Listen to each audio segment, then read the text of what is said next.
Yeah, yeah, yeah, Urko. Hey, hey, hey, look. Yo, what's up? I go by the name of Steph Urkel, and welcome back to another episode of the Millennial Dungeon.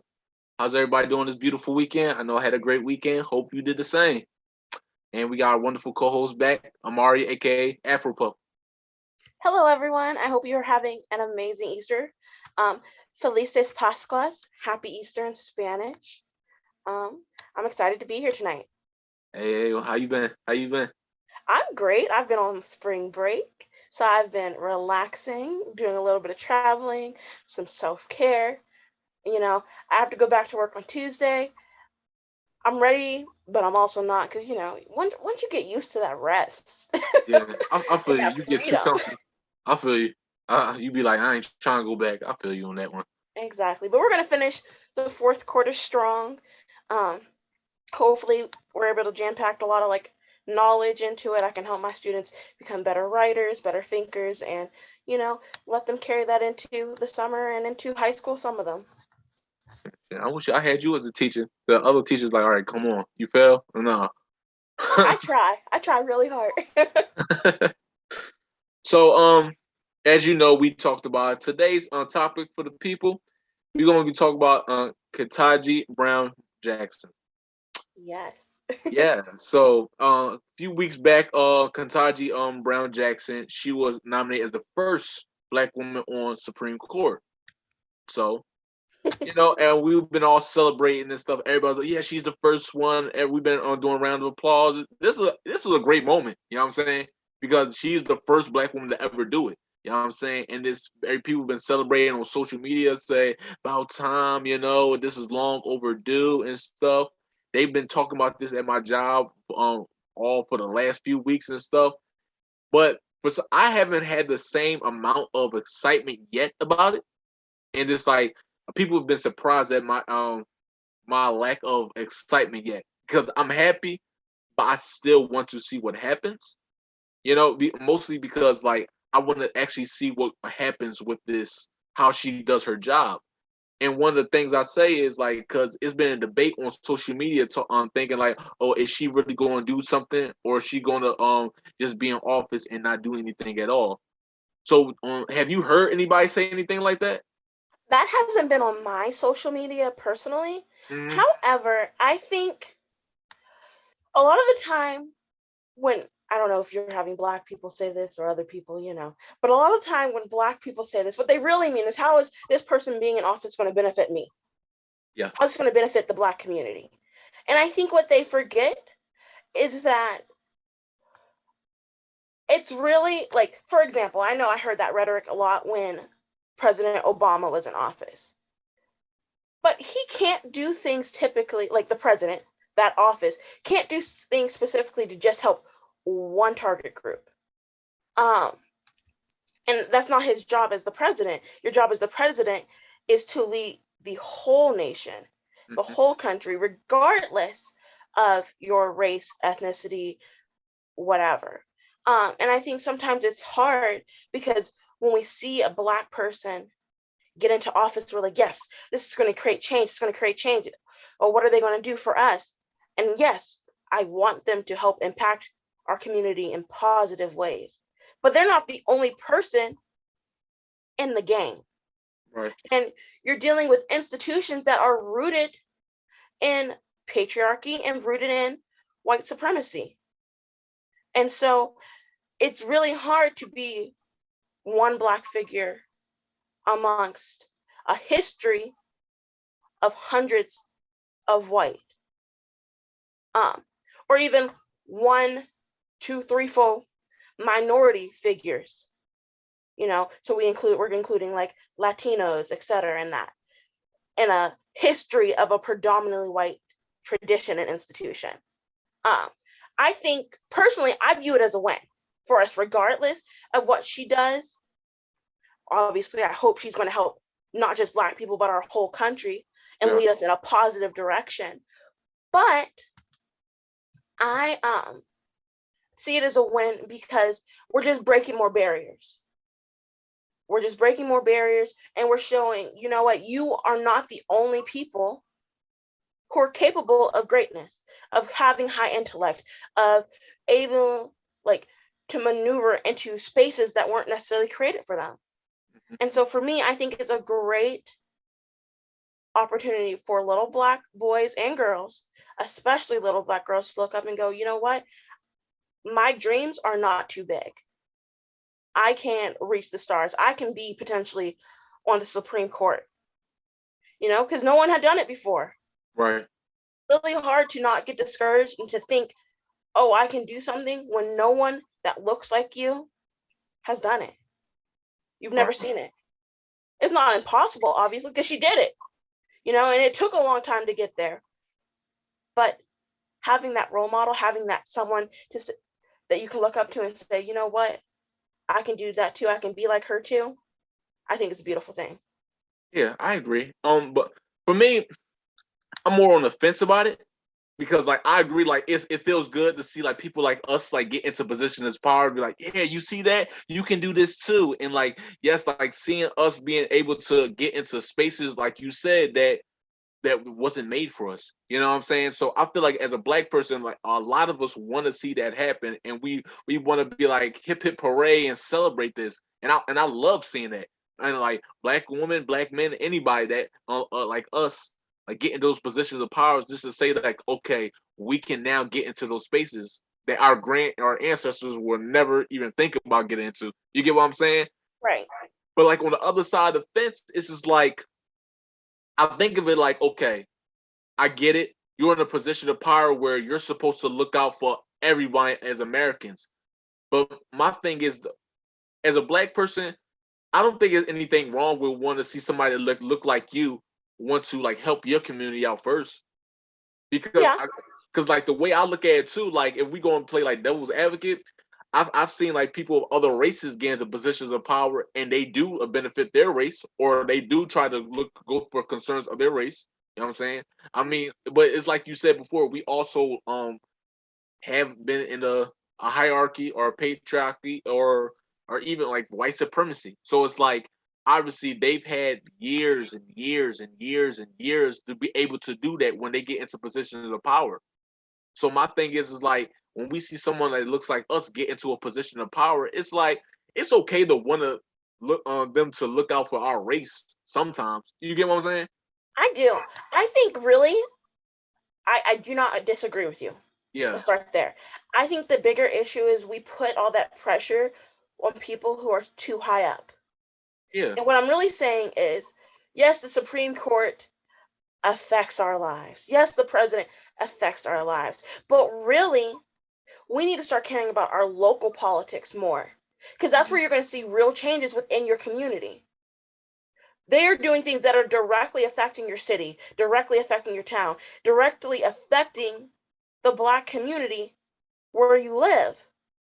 So you need to be paying attention. Who are you voting into office? You need to actually vote. I know so many Black people who proudly say they don't vote.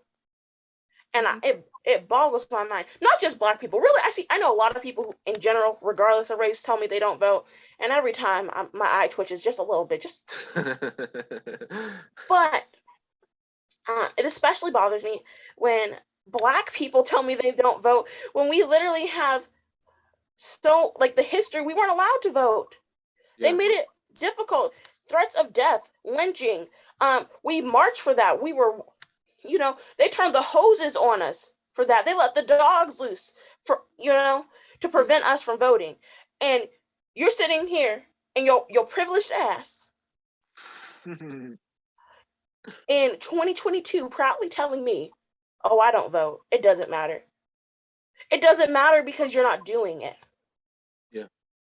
And so I think, personally, I really think we need to become more involved with our local politics, creating community and working on our community within where we live. And that's how we start to see changes on a higher up level. Yeah. It has to start grassroots. It's really hard for somebody who is on the level of the Supreme Court, the presidency, etc., to help us directly. Because there's just so many layers to it. Their job has so many factors involved, their voice is not the only one, you know. And they don't know what's directly going on within your community, what's affecting your community. So they could do something that they think will help, but it's not going to. Like, how many times have politicians come out with legislation that they think is going to benefit, and in the end actually hurts and harms? Yeah. But it's because they're not in touch with their community. Most senators, I believe, and Congress people Mm-hmm. are out of touch with their constituents. A lot of them barely live in the districts that they are supposed to be representing. And a lot of them have corporate backing. And they're in it for the career of it. And Right. so they aren't doing things or voting for things that are really going to help the people of their state or of their district. And so we need to start paying more attention to local politics and to our, the Senate and Congress. Who are we electing into those spaces? Because they're the ones who create the laws. Mm-hmm. They're the ones who get things started, And then when there's an issue, when things are being contested, etc., that's when the Supreme Court gets involved a lot of the time. How is Kentanji Brown Jackson supposed to help the community until an issue is brought up to that high of a level? Mm-hmm. And it's not going to be brought up to that high of a level until we locally start to build up and create conversation and start to question what's going on and say, why aren't we getting funding for our roads? Why aren't we getting funding to create jobs? Why aren't we doing this, that, the other? Right. Yeah. Starts local. Exactly. And you brought up a good point too about people like getting involved in their community locally, because I feel like that goes over a lot of people's heads, because I know so many people that say they don't vote and like saying it doesn't matter or it doesn't bring real change, but they can't name you who their mayor is or who's their district attorney in their city is, or Right. who's their local judges in their city. It's just like the small little things that can really play a difference on like affecting people like us, especially when it comes to district attorneys and like judges. Judges. Because when you hear about like things with police brutality or like someone in your neighborhood getting killed from a local enforcement and stuff like that, that district attorney and those judges are going to be responsible for locking up those cops. You get what I'm saying? But we don't really think of it like that. Well, and I know where I live, some of the judges do have a lot of bias against different minority folk. It's known within the community. They have bias against Black people. They have, you can see it even nationally. You can see a 16-year-old white kid and a 16-year-old Black kid do the same exact crime, have basically the same exact crime, same exact issues, in similar areas, and one will get a higher sentence than the other. That's within their realm. That's what judges do. They get to say how long the sentence is. Yeah. And if we're not paying attention to who is getting elected in as judges and holding them accountable, well, what are we supposed to do? Like, I know, like, if your cousin gets caught with a sellable amount of marijuana and has to go up against a judge who maybe has biases against Black people or other minorities or whatever, you're more likely going to get a higher sentence or a stronger sentence, than maybe a white kid. Or, the police officers, you hear about it all the time. Oh, we're just going to let you go this time. But if they were Black, wasn't going to cut it. Right. So we need to pay attention to what's happening in our communities locally. These judges, these district attorneys, they matter. Heavy. Yeah, thanks. And a lot of people really don't pay attention to that because we think about small little things that don't really make a difference, but we go all the way straight to the top. Like I feel like we jump over the small little things in politics and then go straight to the president or vice president or Congress. But it's just like, and they matter. You know what I'm saying? But like on a local level, it's just like if you want to see little changes in your neighborhood, you gotta be in touch in what's going on in your neighborhood politically. Exactly. You know what I'm saying? There's a hierarchy to things. Yeah. You can bring your local issues up to the state level because I'm sure the issue happening in your community is happening in other communities within your state.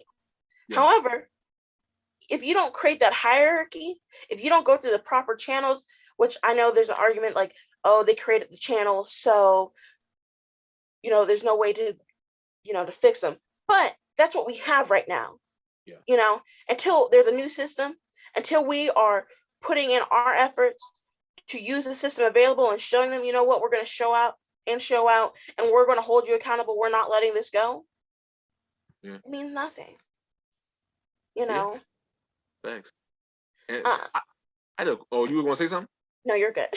Oh, but I had a quick question for you because you were bringing up a lot of points about Kentanji Brown Jackson and stuff like that, saying like, when you're in a certain position of power, you're not just looking out for people that look just like you. You're got to be worried about everyone as a nation. So one of my questions is, how you feel about Kamala Harris then? So I think also you have to look at their track record. Okay.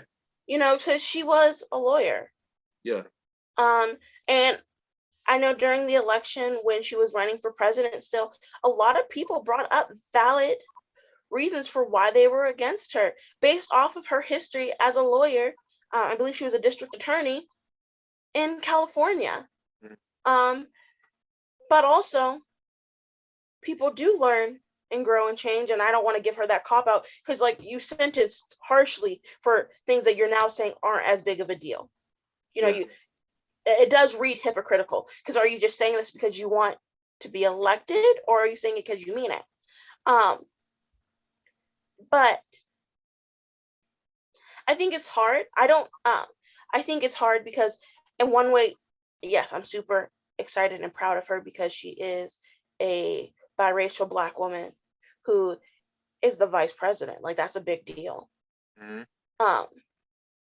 However, her track record also stands for itself and also leaves a message as well. So, okay, you got the vote, you got in. Now what? Now that you're in there, what are you doing? Exactly. That does matter. The issue is also we don't know, and it after you learn certain things in school, you don't talk about it anymore. You forget about it. So we forget sometimes the roles of Congress, of Senate, of the president, of the Supreme Court, and all the facets of that, and really in school, you only kind of touch it on a surface level. You get the main big parts of what they do, but there's more intronic, you get what I'm saying. There's other things that they do that we aren't necessarily as privy to, that you have to look a little deeper into. And so I think sometimes we also are ignorant of how our own government functions. And that's why I talk about that hierarchy of there is almost like a pecking order that you have to go through in order to create change. And it starts locally because you can't get anything to the Senate unless you're creating a storm locally. All right, I agree with that. And the reason why I bring up Kamala Harris, because I just want to get your reaction or your thoughts on it, because I remember when she was running for vice president and stuff, like I did hear those things about what she was doing, what she used to done as district attorney too, and people were against her becoming vice president. And like I didn't really let that affect me and to the full extent, because here's my thing: nobody's perfect. You know what I'm saying? And I do believe representation matters because just like Kentanji Brown Jackson, once she got into office, it was a whole parade of people celebrating. Oh, she's the first Black woman as vice president and stuff. Listen, representation matters. I'm not saying it doesn't. You know what I'm saying? That's a very important thing because it's good to see younger people of the next generation look up and be like, yo, if somebody that looks like me is in that position of power, then why can't I be there? You get what I'm saying? Yeah. So it's something to inspire the next generation. However, In the words of Uncle Ben from Spider-Man, with great power comes great responsibility. Period. So it's like when you get that level of power or get that position of power, I expect you to do something with it. Now, I get it. I'm glad you brought up Congress because when you're in that position of power, Congress, when you making certain laws, you got to pass it through them. You get what I'm saying? You can't just be like, okay, this is how it's going down. No, you got to pass it through them and see if they clear. You know what I'm saying? And I get that because she probably got a lot of people in the ears in her ears saying, "Yo, you can't do it like this. This is how it has to be done." You know what I'm saying? But at the same time, it's like I haven't really seen you try to put in the effort to really make change. But it's Right. still early.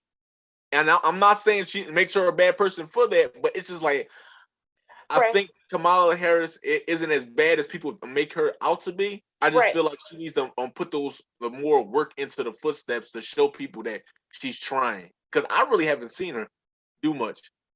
Well, the issue too is you never really see the vice president do much. Yeah. You know, their role is kind of very limited. But I'm sure there are things that she can and should be doing to better just create a better image for herself and to show the nation that she cares. You know, because Yeah. I do see them clowning her on, you know, the more conservative news stations, whatever. What I think you also have to consider, though, going back to her track record, is the time in which she was making those decisions, the time in which she was, you know, pushing for certain sentences, etc. Was that commonplace? You know, was that what was the climate of the time in which she was doing these certain things? When she was, because I believe she was a district attorney, and I could be wrong. So let me preface this with my dates not accurate. The 90s, 2000s. Yeah. You know, that's when she was like a DA, and then she became a senator. I believe she became a senator next. But what was the stance that the nation was taking on certain crimes? Because you can't just take it and say she was excessively sentencing people when everyone was. True. Even if hers was a little bit more than others, or more than other black and or biracial DAs, judges, lawyers, etc. You know, you have to consider the climate, because the war on drugs created a climate where you were punishing soft offenders harshly for drugs, you know, and that's what it was, and it's not right.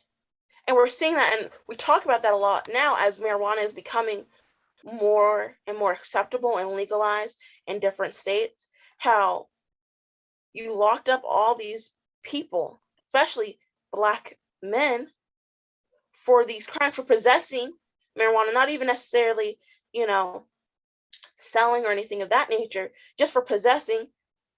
And now you're making it legal and you're not letting them out of jail. You know, that is a question to ask. That is like what's going on. But they were taking a stance hard on all drugs. And now that that drugs are starting to affect more than just the black community, now we're seeing changes being made. Like, oh, you know, you're right. We know that marijuana could help in medical senses for a long time, but now we're finally going to start legalizing it. We know that people use it recreationally. Now we're going to start legalizing it in certain states. And I'm not against this. I'm just saying, how are you keeping people in jail for those offenses if you're making it legal in your state? Right. I agree with that. And, no, and you took a lot of young people's lives, not away from them, obviously, but they didn't get to live their life the way that was planned. You spend 10 years in jail, 15 years in jail, 20 years in jail, and you're 18, 19, 20 years old. That's a long time. Facts. You know?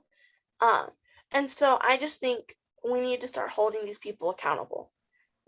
People in power, people locally, because locally there's power, you know, everyone on all levels. We've gone by too far and too long going, And I think part of the issue is we have poor planning and poor, like, I don't want to say networking, but there's too many individual people talking, not enough grouping and organization and creating steps. We're talking to lawyers, we're talking to congressmen, we're talking to, whoever. Right. Because I don't know about in Philly stuff, but I know in Erie, they have town hall meetings, no one goes. Wow. Or very few people go. I unfortunately, right, the week before spring break, so not this past week, but the week before, Mhm. um, there was a shooting at a high school in Erie. And it was two like 14, 15-year-old boys, and they were related. And the one brought a gun to school. They had some sort of altercation, and the one shot the other. So it's a school shooting, but it's not a school shooting, like a mass school shooting in the sense where this was someone who was random act of violence against, the whole community. Right. But when this happened, everyone started talking about, oh, well, this is what was going to you guys should have knew this was going to happen when you decided to combine all the high schools. So now there's only 2 high schools in the city of Erie. There used to be 4. Wow. Right. So now you have kids from the west side, kids from the east side, all these kids in this one building that it's pretty dilapidated. Yeah. And they could have put them in the one high school that was newer. It was built in the early 2000s, and instead they put them in this one building that has been around since, I don't know, probably the 60s, Mhm. if not earlier, that's falling apart. You put 1,000 kids in it from different areas, etc. And I can understand that idea, like, oh, you put all these kids together, so why? Like, you should have expected this, you should have had certain plans in place, etc., etc. And they should have. The school district was not proactive enough. There are Yeah. certain things that they should have done. But also, when these decisions were being made, how many of you actually went to the school board meeting and said, I don't think this is a good idea? A lot of people didn't. This happened, I think, about 6 years ago, 4 Yeah. to 6 years ago. And no one local, like, not no one, but there wasn't a strong enough community base going to the meeting and saying, don't do this, Yeah. up with a better solution, or here's a solution I think you should do, etc. And so you can blame the school district, and there is blame to have, but blame is easy. Action is hard. Yeah. Putting your money where your mouth is difficult. So yes, the school district has blame, but us as a community, we have blame as well, because we allowed this to happen. Yeah. We allowed them to make one school and didn't say, you know what, well, then we need to create a new building or something of that nature. So we can't just blame the school. There's blame for the school district. There's blame on the school itself. There's blame of the community. There's blame for parents, but it's not one specific group that created this issue. It's all of us failing. Yeah. And so that's what I mean. Like, we have to start caring more about what's going on in our communities and being actively involved instead of just on Twitter and on Facebook talking crap. Because that's what happens in Erie. Everyone wants to talk about how they disagree with something. Oh, this is stupid. They shouldn't do it this way. They should do it that way. But most of those people aren't showing up to the meeting. Thanks. And one of my last questions I have was, so you know how people go back and forth talking about being Democrat and Republican, and like going back and forth. I see so many people going back and forth. Well, Republicans are conservative or Democrats are liberal and stuff like that. And obviously, as you know, as a black person, that when it comes to black people, we side more with being Democrat because it's more liberal ideals and stuff like that. But one of my questions is, do you think it really should matter? Do you think, like, does it really matter what side you're on if it doesn't really benefit you or your people that look like you?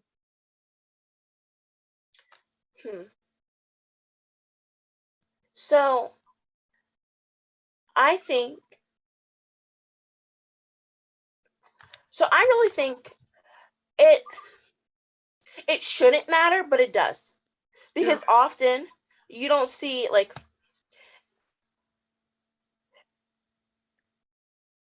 the only people who care about your community are the people who live in it, the people who are part of it. Yeah. You know, so if it shouldn't matter what political party they're a part of, if they're actually trying to create sustainable change, quality sustainable change.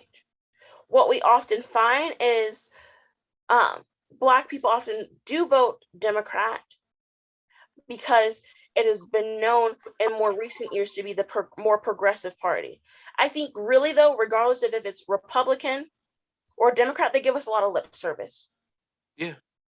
Both parties give a lot of lip service, and to people, regardless of race, regardless of gender, sexuality, etc. Well, except the fact that, the Republican Party is currently attacking LGBTQ plus rights very actively. But they give a lot of lip service and say, oh, we should do this. Oh, the other side is so bad. They're doing, but in the end of the day, they're both taking corporate money and they're both just worrying about staying in office. Yeah. Not making things better. At least on a national level. And that's my personal opinion. I don't think they do a lot of lip service about what should be done and what would be better for this country, etc., and then don't follow through. The fact that the Affordable Care Act even actually came to fruition,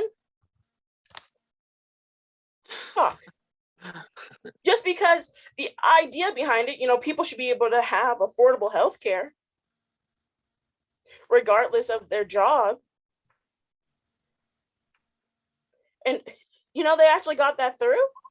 What? Yeah. It's amazing in some ways. And now it has changed based off presidents, etc. Since it was first enrolled. Like, I have a coworker who has Obamacare, and she said when she first got it, it was really high quality. And it was really nice insurance, and it was really affordable, and it was great because the school we work at, you don't make a lot of money.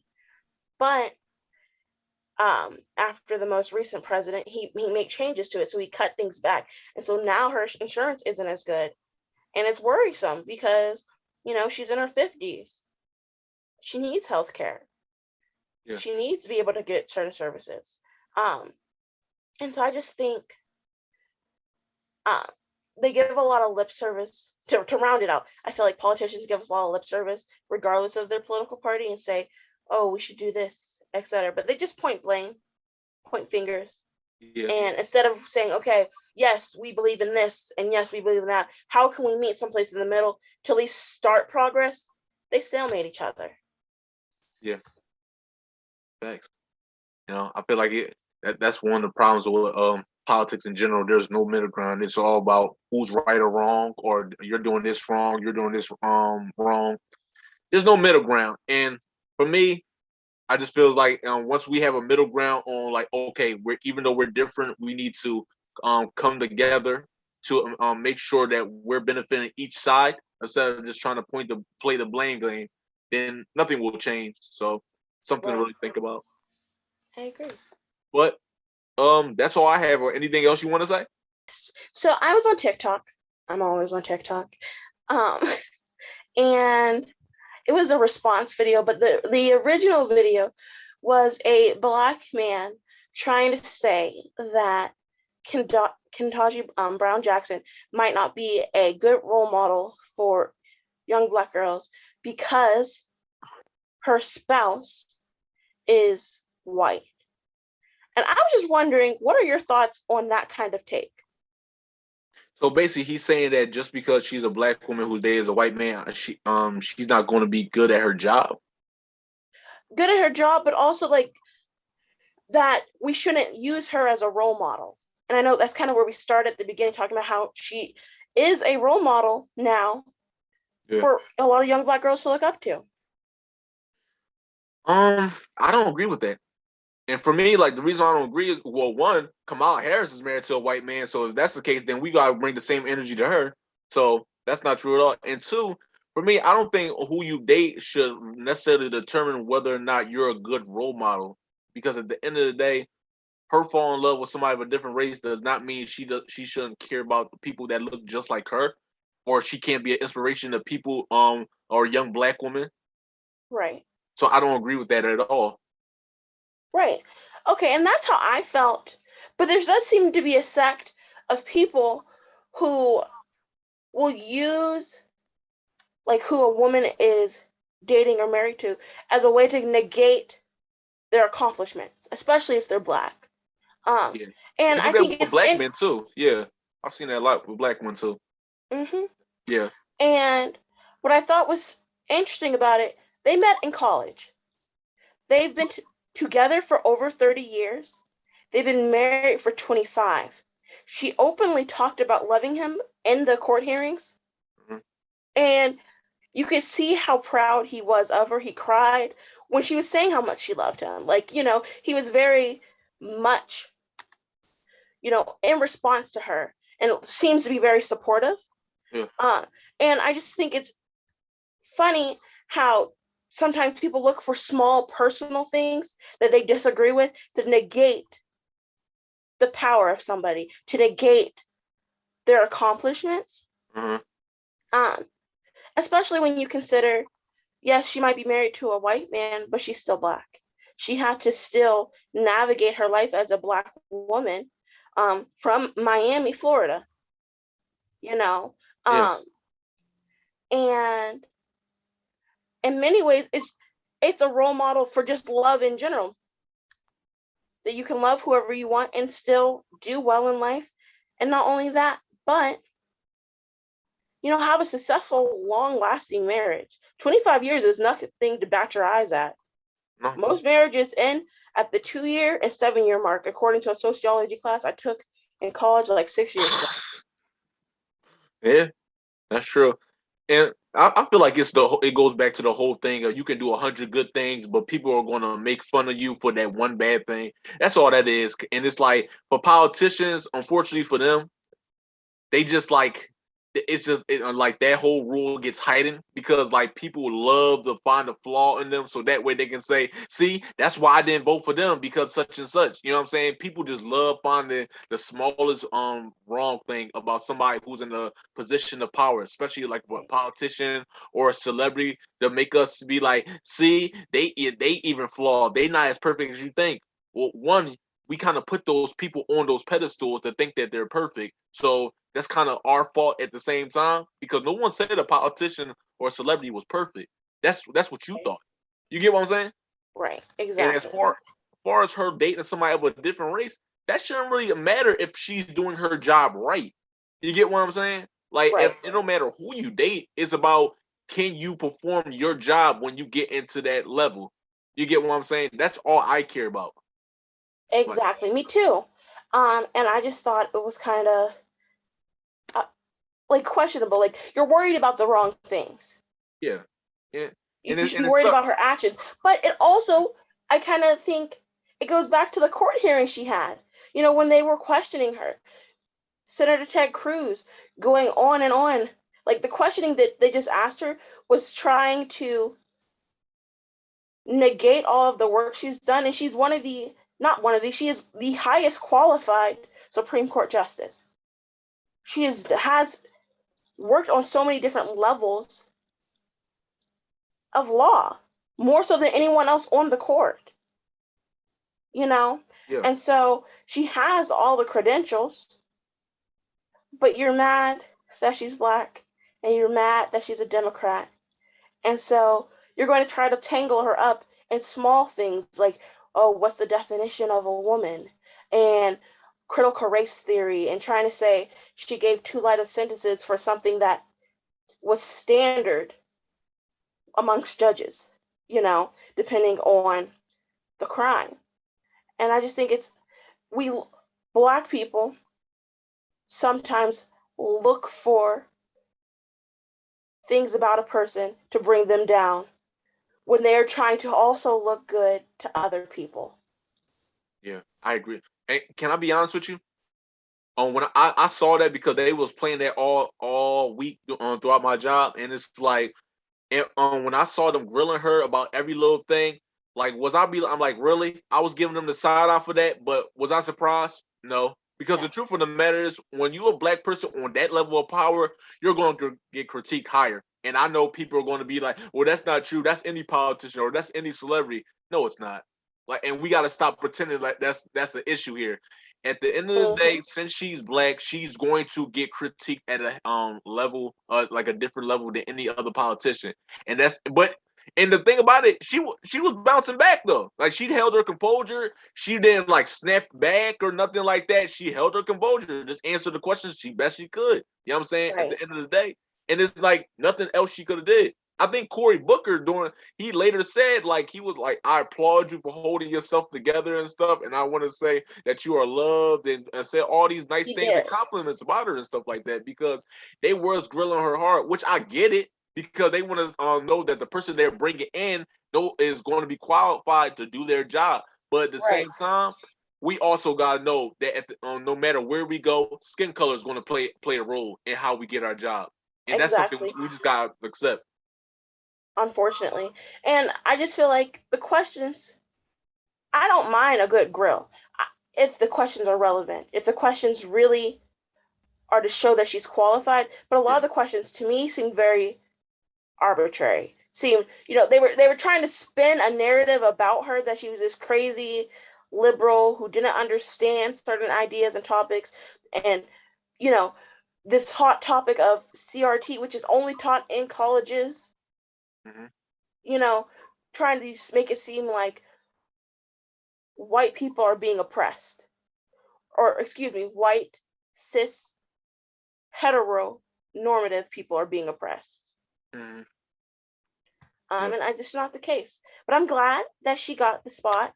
I I did. think I know she's highly qualified for the job, um, more qualified than anyone else who has it currently, in fact. And so I just hope we get to see good things from her and get to continue to have someone like her as role models. And I want to see more Black people, but especially Black women, in positions as judges and Yeah. doing So, great things. and so, like, I agree with you too. And like, I guess to add more into that, of the whole thing of she getting grilled and people coming down to her trying to find the slightest thing wrong. I guess the best way she can really counter that, or I guess for any politician that comes to power, especially black politicians that try to get into levels of power, is that when you show up, be ready to perform. Like, for me, like, I love sports, so I kind of look at it as like, when you somebody that's trying out for a team. Once you get that spot on the team, if they're talking down to you, like, man, how he get on the team? Like, he not even that good. The best way to prove those people wrong is to show up and do your job. To be that good. Exactly. So, like, back to what I said about representation and stuff, representation is a very important thing, especially as a minority. But at the same time, when you get into that level of power, you gotta use that power to really bring change. You know what I'm saying? And I'm not saying that it's something that's going to be an easy thing. I'm not saying that we ain't going to solve a 400-year-old problem in a matter of 2 to 3 years. But it's something that you got to really focus on and try to say, like, okay, even though I can't solve this big problem that's been going on in our country forever in my one term, what can I do in the smaller, like the locally, to make a change? Because let's be honest here, when it comes to like black people to get into a position of power, if we don't show up and do something, then that makes all of us look bad in a weird way, and people like try to grill us all because say like, see, this is why we don't put them in a position of power. They don't do nothing, even though that's fucked up, messed up. I'm sorry, y'all. This Easter Sunday, even though it's messed up, because you know what I'm saying, that's one individual. But you gotta remember too, when you get to that level of power, you have to really show up and be able to, use that power to try your best to bring the change that you can do. I know you like Congress kind of keeps people from doing anything, and we're kind of a lot of politicians are kind of on a leash. But it's like, do what you can, and you like when you vote for those certain people in power and stuff like that. Don't get like don't get blinded by a smoke screen. Don't think, oh, because just because they look like you, that means they're for you. Because I feel Right. like a lot of black people kind of do that, thinking, "Oh, Right. somebody that looks like me is in this position of power. That means they're going to bring change for me." Not necessarily. You know what I'm Right. saying? Look at their background. Look at their Look at their politics. track record. Exactly. You know How what I'm have they saying? voted? What are their stances? What are their beliefs? Exactly.